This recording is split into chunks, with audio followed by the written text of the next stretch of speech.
Now to some local news where the Minister of Interior, Olubomi Tunji Ojo, says there are no plans to increase passport fees despite the increasing cost of production. He announced this during a press conference in Abuja while updating Nigerians on the status of the passport backlog in the country.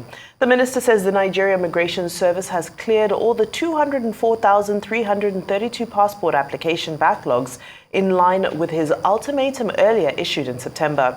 The minister further gave the assurance that no Nigerian would have to wait more than 2 weeks for an international passport henceforth.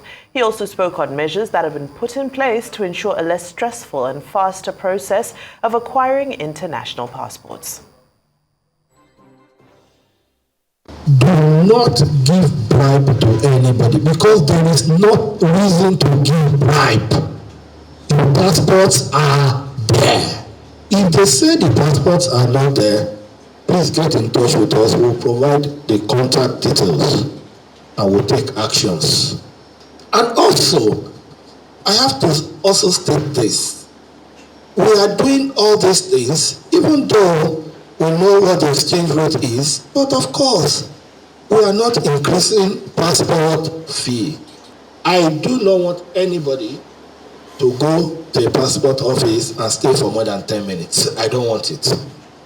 Once you go, you have your time, just like you go for a visa interview. You have your time. There's a queuing system which will be introduced in our passport offices. So you take your tag. It's not a matter of take money. Let me short the queue. We are civilized people. Well, Arise News analyst Dayo Sobowale joins us now to discuss efforts by the Minister of Interior to sanitize the passport processing system and how to remove bottlenecks hindering access to Nigerian passports. Good afternoon, Mr. Sobowale. It's a pleasure. It's a pleasure to have you. I'm sure you're delighted with this, with how things have played out regarding this. Performance. Yes, indeed. That's responsiveness. Absolutely. That's what we have always been charging for against public servants. And I'm impressed with him.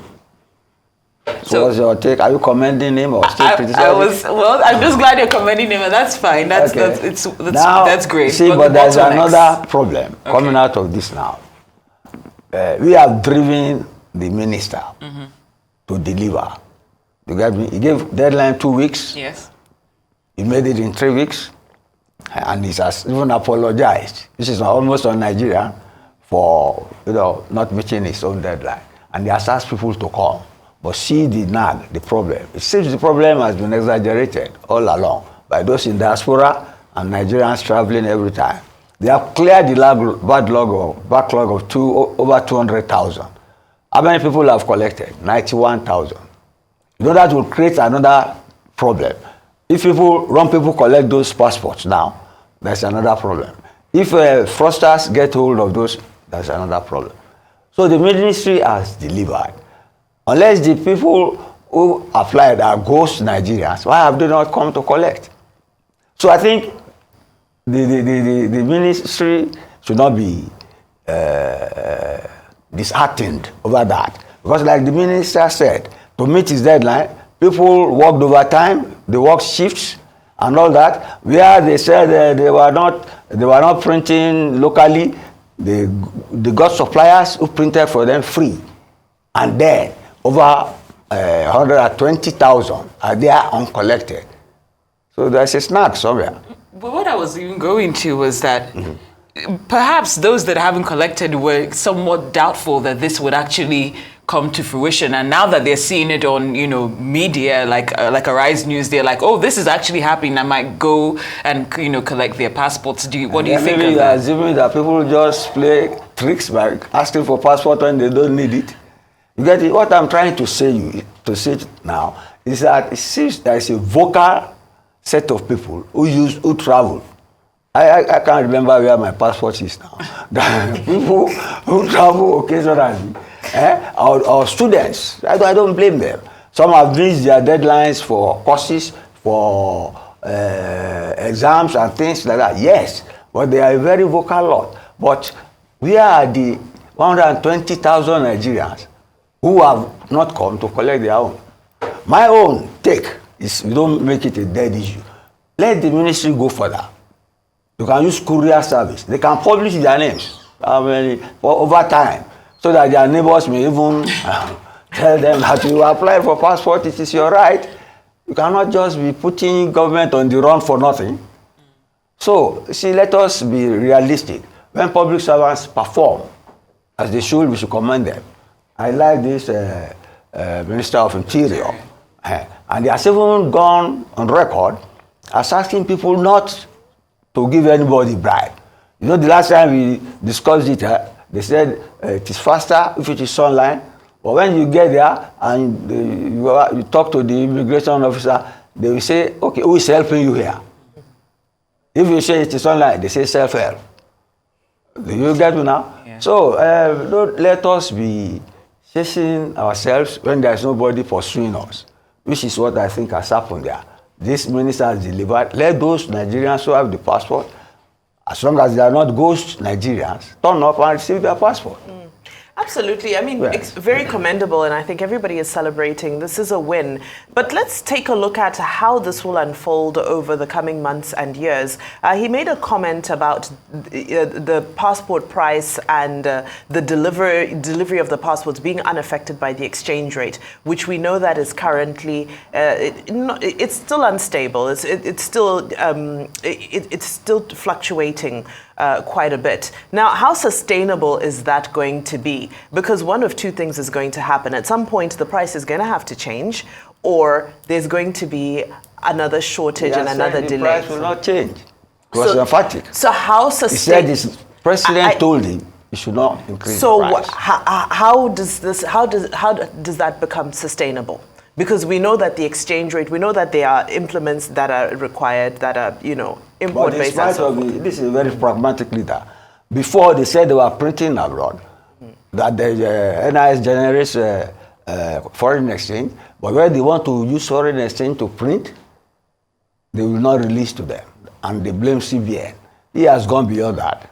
He has said their suppliers even offer them free printing at 5 points locally.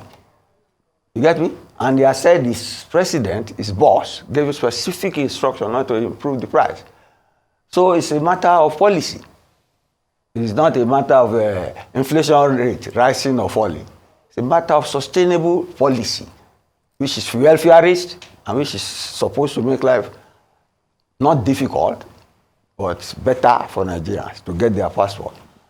Are you not concerned that people are not collecting their passports?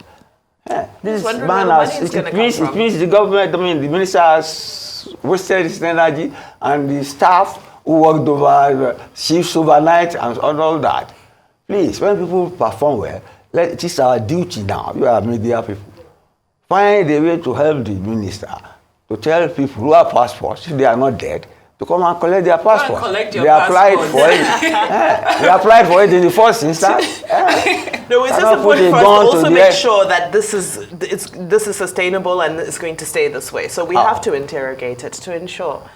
What are you interrogating? No, to ensure that this policy is sustainable. He's performed. We want to ensure that he continues to deliver. We're on his side. So that the effort of the ministry will not be in vain. You get me? And you know that is how fraud and corruption comes in. If they don't take them, some fake people will come and take them. Some people will use the passport for it. Some people will see the effort of the ministry would have been in vain. This is a very patriotic effort. It should be commended and sustained. Indeed. Yes. Professor Sobowale, you know that the delay in processing passports, there were people that profited from this for an extended period of time. What do you think the future holds for them now? They have been, by this new method now, digitalization. Do you get it now? The man said you don't need to go there, you do everything online. The only thing you go for is biometrics, and after biometrics, you wait for it. And that if you phone, if anybody demands money for you, you phone the number 0802-375-3414 and give an email address too. That's right. Let Nigerians pick up the challenge. Let them pick up the challenge. He has created an enabling environment to get cheap passport, to get it fast. and then people are not taking the leave. Mr. Sobowale, can I quickly ask you one very quick question before we go? So Yeah. I hold a non-Nigerian passport. They unveiled this great plan to do online Nigerian visas. It's on. It's on, and it is the most painful, cumbersome experience on earth when you're flying into Nigeria with a digital visa on arrival, because you can sit in the airport for about 4 hours without your visa on arrival being issued. Now, aren't these the issues that are going to happen with digitizing? It's all NIS. It's all Nigerian Immigration Service. You see, that's the point I'm making. You have made your point now. One person. There were And you hundreds think of us you can waiting. generalize on the basis of your predicament? Look, that is an isolated case. This minister is, attending to millions of Nigerians, and they have delivered. Comment them fast before beginning your own personal issue. Well, thank you so much, Mr. Sobowale.